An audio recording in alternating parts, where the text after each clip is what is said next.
Cheers. Edwin Lee Gibson here, actor, writer. Uh, it's getting very, very interesting as the days go by. Eh? In times like this, I always say, as artists, don't forget who the fuck you are. Don't forget what the fuck we do. A lot of people are coming out now in support of Black Lives Matter. People that either straddle the fence or just hoped it would go away. But definitely people who didn't think that it mattered as much. But that reckoning has begun. Someone asked me once if I wasn't an actor, what job I would have, and said I'd be a civil engineer because they are entrusted with kind of how communities are shaped, how infrastructure moves, and they're responsible for lives in a lot of ways. And I started thinking, that's exactly what the fuck I do as an artist.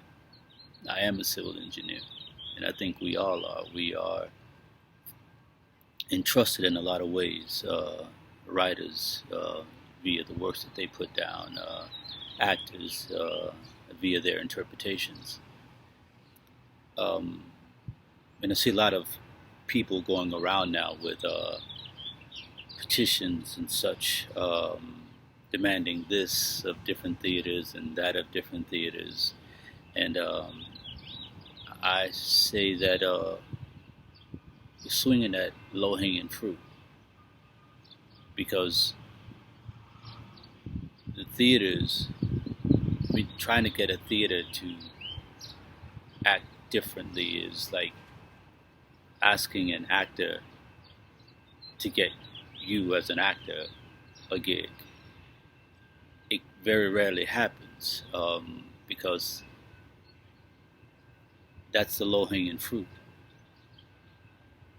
A lot of what we're seeing is systemic. Even the theaters that are patronized, that are supported, I say straw our efforts a bit more towards the endowment communities, the National Endowment for the Arts, the National Endowment for Humanities, these systems that are set up that fund these theaters who are very, very happy to do one show a year that features us, but who also know that show is the one that their patrons come to most often. You see where I'm going here. It's about brick and mortar, you know. As a civil engineer, it's about brick and mortar. How do you structure things? And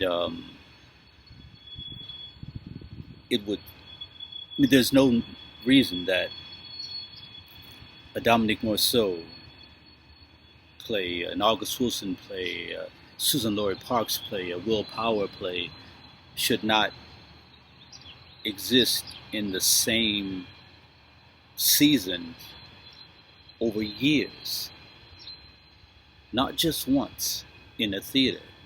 And it also helps actors because I know a lot of folks know me and they know I don't mince words no matter where I am.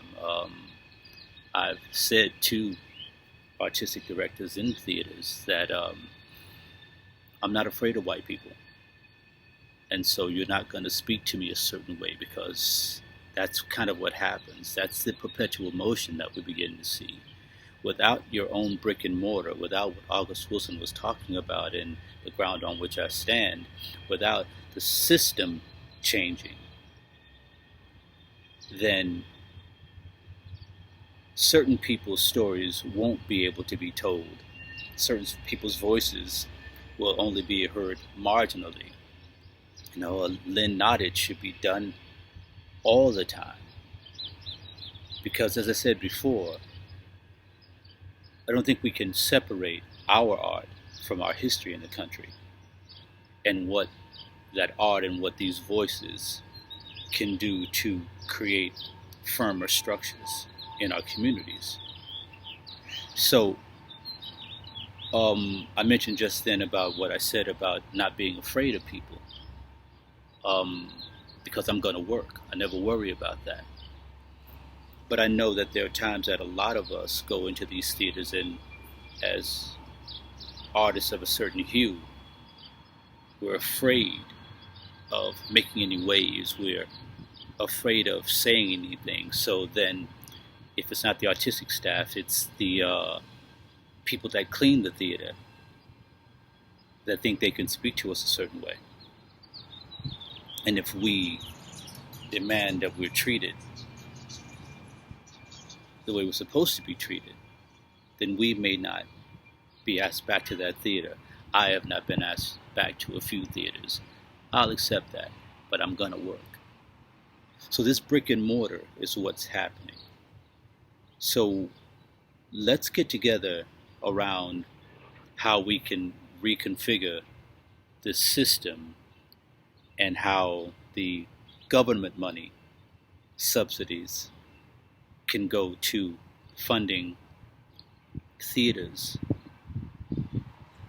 that don't just, that are well-meaning, and they are, but they also have their bottom line and their idea of what they want to do. And that involves us, but it doesn't involve us. So let's stop swinging at the low-hanging fruit. Let's attack the system, because we can also cut out whatever colorblind casting or non-colorized casting, whatever the fuck that is, because there won't be a need for it. Sure, we can do Hamlet. Doesn't have to be a certain theater's take on it because they want to appease the community. It should be because we have just chosen that within our own spaces to do. I'd encourage a lot of people to go back and look at a great play called No Place to Be Somebody, written by Charles Gordon, and look at the piece that he wrote called There's More to Being Black Than Meets the Eye. It's very telling, it's very informative. We must stand on this ground that Wilson talked about. We're standing on the shoulders of giants. I had a good friend of mine that used to always quote that. I don't know if he created it or someone else created it, but it was it's something I think about all the time. So again, we can try to attack these theaters that have their own interests at heart, or we can attack the systems that are funding these theaters. In the end, it's going to cause these other places some tumult, but that's okay too, because then we'll be able to cross-pollinate because we want to, not because we're asking, not because someone has decided to give us. This shit is as much ours as it is anyone else's, in a lot of ways more so.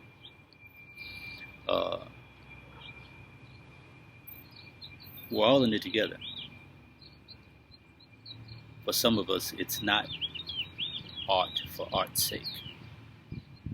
For some of us, it's about survival and about our story and about the history and where we're going.